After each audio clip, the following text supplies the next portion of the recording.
going to move on to the books. This week in the Georgia Straight, we have a feature story with 6 of our critics citing their best books of the year. And this is pulled together by our books editor, Brian Lynch. And it's a fairly major feature. We do it every year, and it's a way to salute the great authors of the year. So Brian, his choices, one was the New Yorker writer George Packer, who's written about growing inequality in the United States. He also chose Joseph Boyden's landmark novel, Orenda.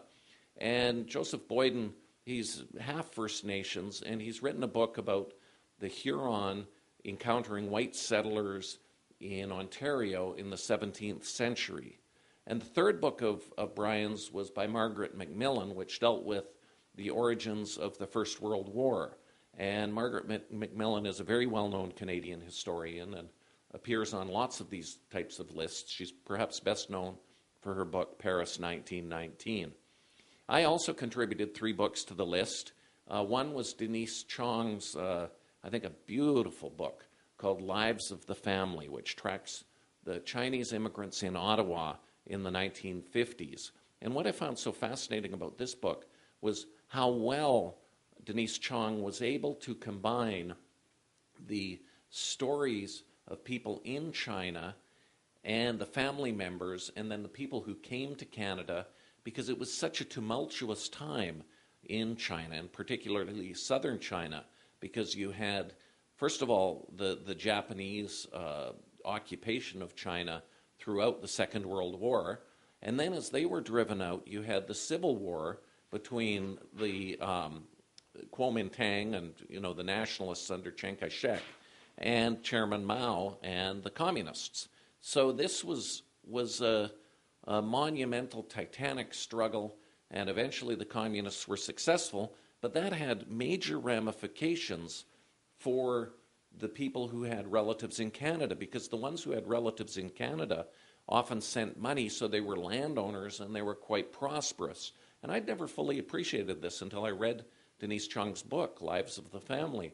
But many of the relatives of the Canadian Chinese, suffered disproportionately because of their prosperity, so they had to get out of China. Many went to Hong Kong, and then some made their way to Canada, most to the West Coast. But what was interesting was she tracked the group that ended up in Ottawa. And one of the major families in Ottawa at that time was Adrienne Clarkson's family, the Poi family.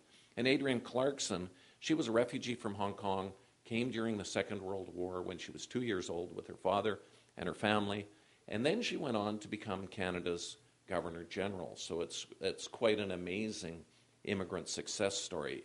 And Adrienne Clarkson has gone on to actually write her own book about immigrant struggles in Canada, and that was very well received. It came out in 2012. So some of the other books that we had on the list, our critic David Chow chose Goldfinch by Donna Tartt, Night Film by Marisha Pessel. Michael Hingston had Lynn Cody's Hellgoing. Hellgoing was the Giller Prize short stories. Lynn Cody used to live in Vancouver. She's lived all across the country, actually. She was from Cape Breton. She now lives in Edmonton. So it was, we had the critics, Alex Vardy. He also chose Orenda and as one of his books. He also had a cookbook on the list. And Alex Vardy, who's an arts and music writer for us, has eclectic tastes. He included a book called Charles Edenshaw as well, which is about a famous Haida artist who has a show right now at the Vancouver Art Gallery.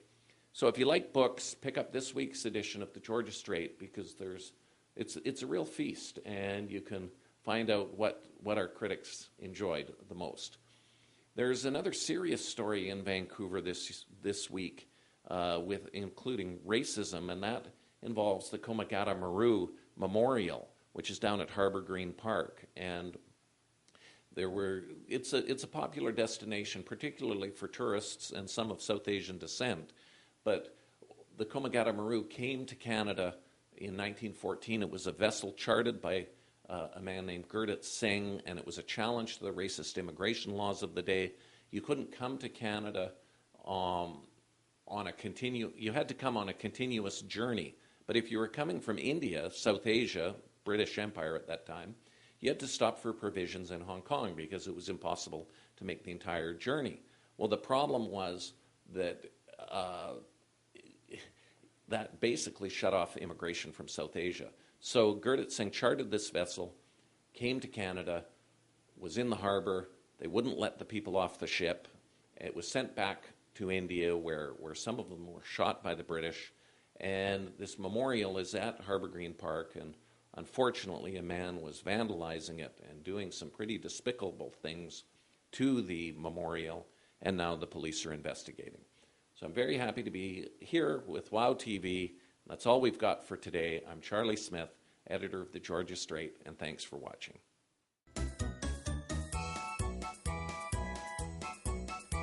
感谢收看今天的大温故事，我们下期再见。